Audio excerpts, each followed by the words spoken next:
I'm speaking to you today at a moment when Western liberal democracy is having something of a troubled moment. We've had a lot of dissatisfaction with the way that the world is organized, and some of the legitimate concerns that people have about our world are being channeled into useful, legitimate, meaningful attempts to change.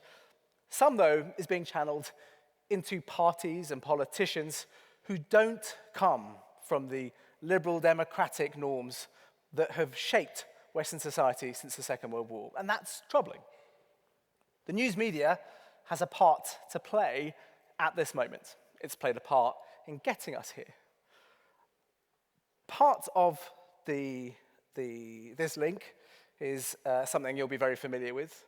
We talk a lot about fake news. We talk an enormous amount about problems like Russian disinformation, about bots. We talk about Facebook. Lots of you will have seen those strange, hyper-partisan websites that cropped up in Britain a few years, riddled with anti-Semitism, riddled with errors, with contempt for truth. Now, I don't really want to talk about those. I want to talk to you about the other end of the spectrum, because there are issues with our elite news organizations as well. I'm talking about, the Times, I'm talking about the BBC, I'm talking about places where reasonable and respectable people would go and would expect to find out what's going on. And the issue I want to talk to you today about is speed of news, is news frequency. You see, a good newsroom has to have a lot of skills in it, right? So you need a guy who can go up to people in a bar and, cajole them into telling you stuff. You also need people who can use spreadsheets. And I have to tell you, those two skill sets don't often coincide, right? You need a range of people. And newsrooms need a range of jobs. Particularly, they need jobs that operate at different speeds. You need political reporters who, in the hours after a ministerial resignation, will pull together responses from across the country. But you also need people who can go away for a few months or a few weeks and dig into things and find stuff out. And the high-quality news, you can tell the high-quality news because it has a range of those paces built in within it. The problem is that even within the best-constructed institutions, reporters are being dragged ever more to the faster end. More and more reporters are being asked to operate in a higher and higher speed environment. So you see it on Twitter, right? You see reporters who want to get their story to as many people as possible, and they try and do that by being the first to get out there. You can see it in particular around political news, this race among the lobby correspondents to get their take out as quickly as possible. There's also another factor which may be subtler, which is that if you come to news through, say, Google, or if you search for things, the algorithms often prioritize newness. So there is an incentive for institutions to keep publishing micro stories, incremental changes on what's gone before. It's also the case that some of these news aggregators prioritize news organizations that publish very large volumes. That's how they sort of work out whether you're trustworthy and real or not. Have you published a lot? All of these things together encourage news organizations to get faster and faster. The thing is, if you get a really good newspaper, and I will take the FT as an example, which is the best English language news product out there. Coincidentally, it's where I trained, but The FT, the striking thing, if you open the paper, you'll see at the front of the paper in particular, there's loads of stuff that has happened in the last 12 or 18 hours, if you buy it in the morning, that is. Stuff that's happened very recently, the really, really fast news. But if you go through the paper, you'll see there's loads of stuff that's obviously been commissioned days, weeks, even months before. If you go to the middle of the paper, there's a single-page article. It's usually 1,500 to 2,500 words long, and someone will have gone away and thought about that for days and weeks at a time. Quality news is news where, there's breaking news, you need that, but also where people have the time to consider context, where people have the time to explain to you how the pieces of all the stories you're reading fit together. One of the problems is, though, that if you experience news online, that organizing principle that you get in a newspaper disappears.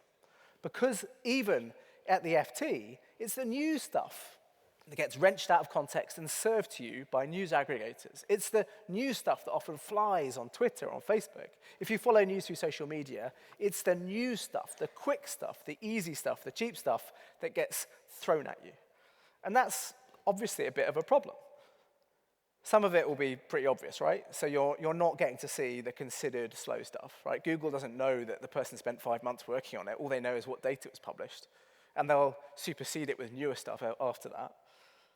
It's the fast stuff is also stuff where there's less certainty in the reporting. It's stuff where you have to be equivocal. It's stuff where, there might be some he said, she said stuff there, and you haven't got the time to go out and check what the real truth is and whether you can strike out one of those denials. The quick stuff also has a lack of context. So it's often quite difficult to work out where things piece together, how it all works. But there are other stranger and subtler effects. Now, this might sound a strange thing to say in 2020, but newspapers have not yet worked out how to approach the web. It's been going for 25 years, right? We've had news online. We still haven't really figured it out. There's one really big thing. If I write a story that says, I've discovered a new virus in Russia, and it's really lethal, you'll know it's a really big deal if I publish it on the front page. If I publish it on page 50, yeah, okay, it might be quite lethal, but obviously it's not that serious. I don't really need to worry about it.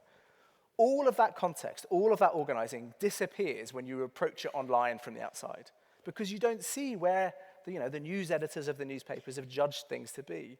Their organizing principle, their thought, their attempts to put things into context get stripped away and lost. And the bare facts are sort of piled out to you into the ether. And I have to say, there is a bit of a problem with the fact that journalists still write like they're writing for a newspaper. So I might write in my hypothetical story about this Russian virus, right? I might write that this is obviously fantastically important because it shows, the grave threats to public health. But I won't ever explain to you, actually, it was off a really small sample. Oh, and by the way, this, the lab isn't, great. You don't damp down your stories as a reporter. You're trained to kind of ramp them up. So we've created an ecosystem where stories are wrenched from context, they're thrown at you. Every single one insists they're absolutely essential for you to read, and you have no capacity, unless you're basically omniscient, to actually work out what matters and what doesn't. So is it any surprise that lots of people feel like when they're consuming the news, they're not being enlightened, they're not being given a guide to the way the world works? What they're basically subjected to this sort of wind tunnel of continual screaming noise. That's really what Tortoise is a reaction to. We're a critique, if you like, of that news environment. We're not a critique of individuals. They're operating within a context and within a situation. And lots of them, as I say, like the FT, really make time to do properly grounded, context-heavy news. The problem is that when everyone is racing to go faster and faster and faster, you actually have to almost be sort of quite radical in slowing down to really make what you're doing stick. And that's what we're going to try to do. So I mentioned that Google prioritizes high-volume publishers. Well, we're intending to publish one serious big thing every week. One big thing a week. That obviously puts a lot of pressure on us to make sure it's a good thing, but that's what we're going to do. We're going to slow down in the hope that by taking more time over each article, we can help you understand the world better than if you follow the wind tunnel. Now, this isn't going to be very easy for us. We've been going for about a year, but one of the things we've already learned is that it's actually quite difficult to plan ahead properly, right? So there are advantages to this quite slow approach and planning ahead, thinking about what we're going to be writing about in 3 months' time. One of them is that we choose genuinely timeless stuff. We're not doing things on, the latest stuff on TV. What we're doing is we're focusing on is deep drivers of news that we know are going to be current in a few months' time. One of our big issues is climate crisis, right? We're commissioning lots and lots of reports for months to come about the environment, because we know, I have to break this to you, it's going to be a problem in a few months' time. We get caught out from time to time. We commissioned a biography, a piece about Sajid Javid. It's not so useful now. He's just resigned, but these things happen. There's also the chance, by the way, that what we call the Prime Minister getting shot problem. What happens if the Prime Minister gets shot and the first thing you open when you open up our app is about the reintroduction of beavers to the West Country? Are we going to look slightly mad? Possibly, but that's a risk we're willing to take.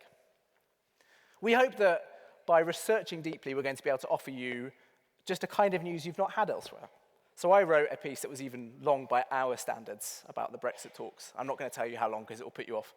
But the first 4,000 words or so was actually on Irish history, because you need to understand Irish history to understand what happened in the talks. There was another long section on the way that the European Union makes decisions, and I hope it was readable and interesting and everything else.